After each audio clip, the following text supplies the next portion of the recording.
onde nós vamos falar de cada subgrupo, como que são os achados clínicos deles, como é que são os comportamentos, sintomas, para a gente poder alocar cada um deles, sendo que cada um tem um prognóstico, tem uma estratégia de carga, uma direção e a quantidade de sessões normalmente. E as visitas, como é que funcionam? A gente vai discutir primeiro quais são essas síndromes da coluna vertebral. A síndrome obstrutiva. Nós vamos começar pela síndrome obstrutiva.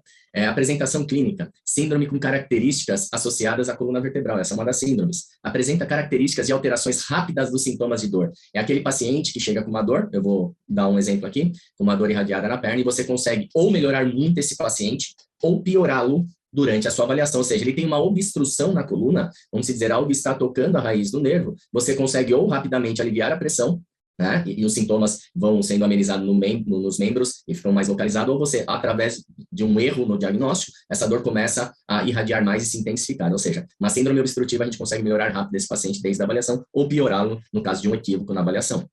Então, ocorre simultaneamente alterações rápidas da amplitude de movimento. Então, aquele paciente que vai chegar com a flexão do tronco travada, né, mão no joelho, com muita dor lombar irradiada à perna esquerda, você vai usar a estratégia de carga adequada de movimento, ao retestá-lo em pé, ele já vai colocar a mão lá perto do tornozelo e a dor que estava nota 8 caiu para 3. E estava na perna, por exemplo, e ficou mais na lombar. Ou seja, os fenômenos de dor centralizaram, né? Melhoraram os sintomas e a mecânica, a ADM, também acompanha os sinais de melhora de dor. Apresenta o fenômeno da centralização, a literatura chama assim, fenômeno da centralização ou aproximação. O que vem a ser isso? A dor que estava, por exemplo, lá na panturrilha, ok? Ela começou a ficar mais no glúteo ou na região sacral, ali mais central. Isso é um fenômeno da centralização. Ou irradiação distalização, quando o fenômeno, o paciente chegou com uma dor no glúteo, aí você testou, a dor ficou na panturrilha. Isso é ruim, sinal que a direção está errada ou a carga está errada, né? Nós vamos discutir isso nos grupos quando a gente for tratar cada um deles. Então, altera sinais neurológicos, por exemplo, o paciente chega com sinal de Laseg a 30, 40 graus, você ao desobstruir esse Laseg melhora, sobe lá para 60, 70, os sinais de hipoestesia podem melhorar, né? Então, você tem essas alterações aí na síndrome obstrutiva, não só durante a avaliação, mas sim durante o tratamento proposto por ti. Então, a força melhora, o padrão de marcha, parestesia, dentre outros sinais neurológicos.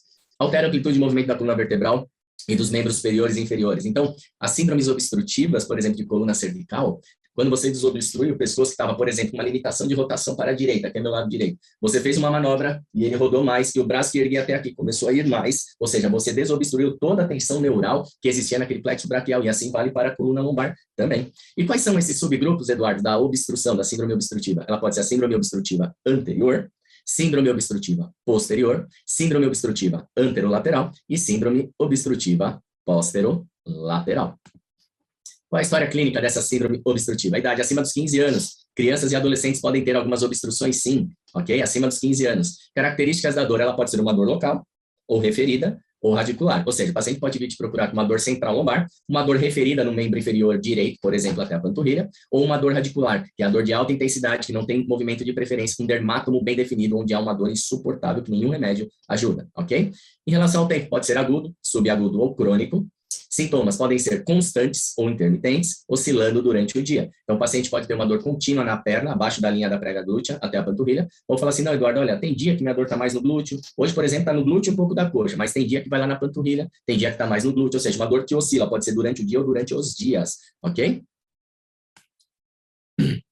Dor é afetada por reversão de curva, sentado com dor e quando anda melhora, ou inverso. Então é uma dor assim, ó, o paciente vai te falar assim, Eduardo, quando eu estou sentado está doendo, quando eu fico em pé e caminho, minha dor melhora, ou seja, dor que se altera por reversão de curva. Estou sentado em flexão, na hora que eu estendo minha coluna, minha dor do glúteo e lombar melhora.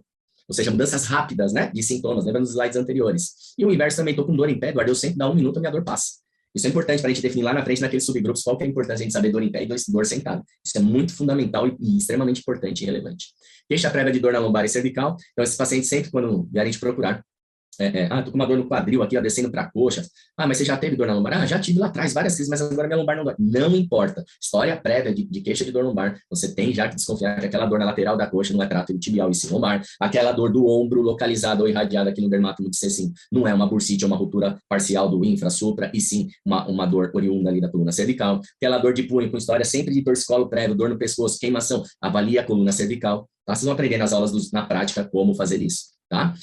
Em relação ao cotidiano e ocupação, eles normalmente são sedentários, esses pacientes, eles preferem sofá, a cabeceira da cama, lá com o celularzinho na mão, trabalham sentado por tempo prolongado, a exposição, a gente viu lá nas aulas básicas que tempo prolongado sentado é um dos fatores que mais gera dor na coluna.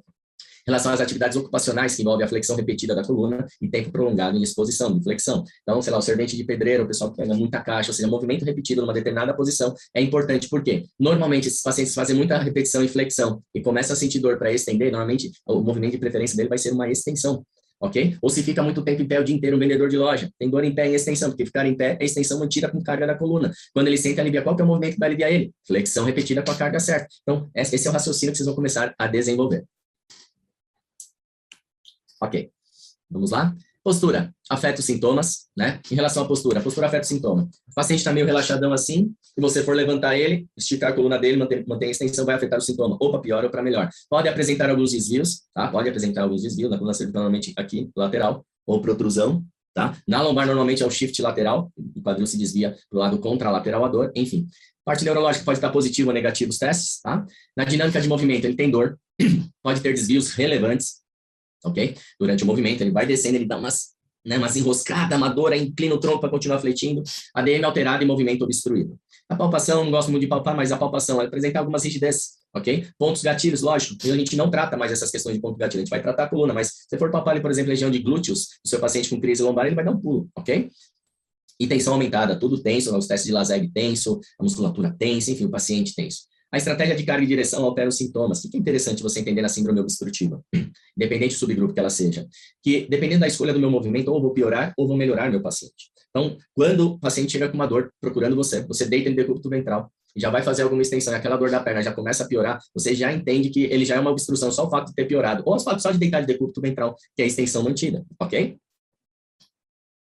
Então, dependendo da escolha, nós vamos aprender mais para frente, escolher certinho para cada subgrupo que se avalia, mas conseguir piorar ou melhorar meu paciente, já sei que é uma obstrução, uma síndrome obstrutiva, basta só eu acertar o movimento e a carga. Existe o fenômeno da centralização, que a literatura chama fenômeno da centralização, ou aproximação da dor, aquela dor que estava na perna, por exemplo, começa a se aproximar do glúteo e coluna, né? Ele vai relatar melhora, a gente chama de bandeira verde, vocês viram? Lá nas aulas de bandeira, o paciente vai começar a melhorar, sinal verde a gente segue em frente agora. Se estiver distalizando ou irradiando, piorando, bandeira vermelha, ou seja, eu estou piorando meu paciente, eu tenho que ou diminuir a carga ou principalmente mudar a direção.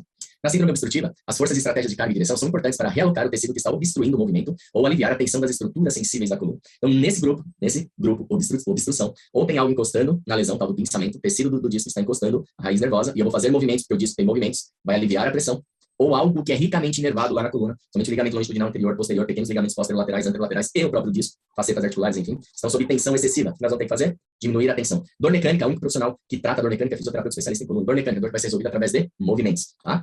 Classificação mais encontrada na prática clínica são as obstruções, 90%, 80%, 90% vai ser esse grupo obstrução. Aí tem os 4 subgrupos: anterior, obstrução anterior, posterior, anterolateral, posterolateral.